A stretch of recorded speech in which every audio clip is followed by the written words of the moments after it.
We're going to be talking essentially about the use of applied behavioural psychology. This is a tool that's being used to quite significant effect by the British government. It's deception wrapped within deceit on top of smoke screens, I would say, what's going on here. A key document for me, the European Union Collective, enemy of its member states. What caught my eye was that within the first few pages of that document, Christopher Story had inserted a table, and the table was called the National Destabilization Plan of KGB GRU based on Soviet defector intelligence. What interested me about this table was that it purported to be how a psychological attack was going to be carried out on societies in the West. My goodness, this is happening. We are witnessing this taking place in the UK. In the strategic planning of the KGB, that was Golitsyn's speciality and department, and in the propaganda efforts of the KGB, that was Bezmenov's speciality. This is the long-term agenda. But that's it. We're now in the fourth completely globalized era of communist globalist takeover strategy. And it is about, effectively an ideology that is religious, anti-Christian and satanic in nature, more than it has any loyalty to a particular ethnicity. And it seems to have leapfrogged through English-speaking countries, German-speaking countries, Russian and Chinese territories. In some of those, it's left millions of dead bodies, tortured and emaciated and starved bodies. In others, the Western territories, it seems to have left millions of killed souls, even though we have great prosperity and apparent peace until recently in the West.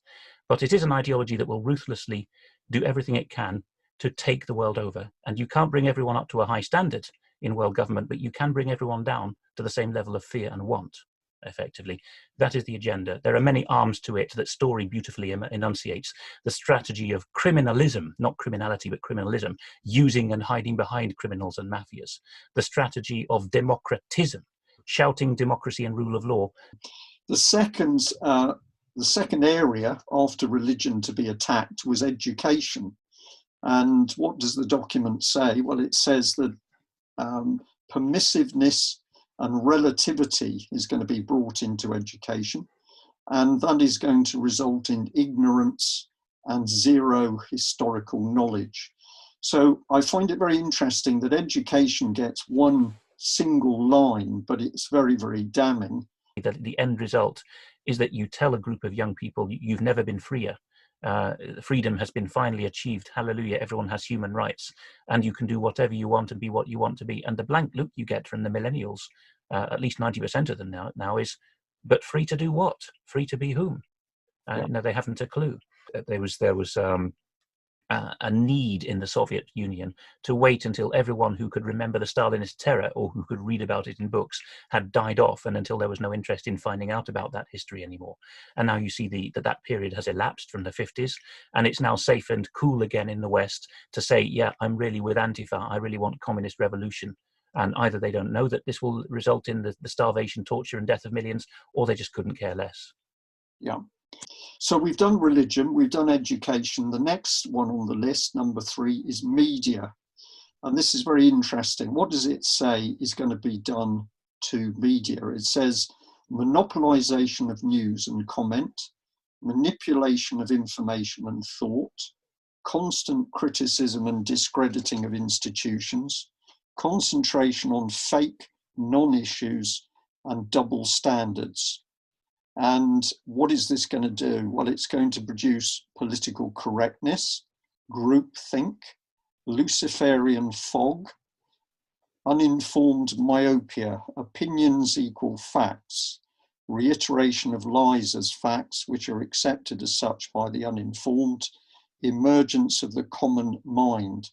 That's a pretty powerful sector. We're in the middle of this, surely. We can't trust the mainstream media, whether it's newspapers or television at the moment. The substitution of false, cheap heroes and role models for inspiration and morals. And this would lead to the intended result of addictive fads, salacious and empty culture, mumbo jumbo, ape speech.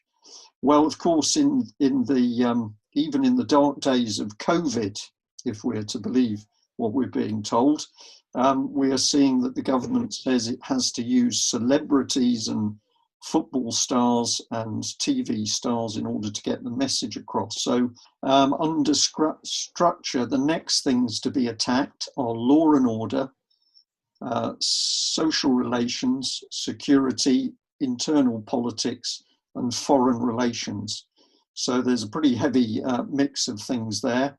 And I think people will find this very interesting. Why do we think this is so important for our audience?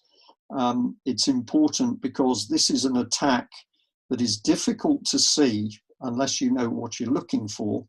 But once it's been explained and you can see what it is, it becomes very, very obvious. It's something hidden in plain sight, and with just a few pointers, we can all see it. And of course, once we can see the enemy, we can fight it. When we can't see the enemy, we have great difficulty fighting. So I think what we're doing is dark in that we're showing some really dark stuff, Alex. But ultimately, why are we showing it to people? We're showing it to people because when they're informed as to what's happening, they can deal with it.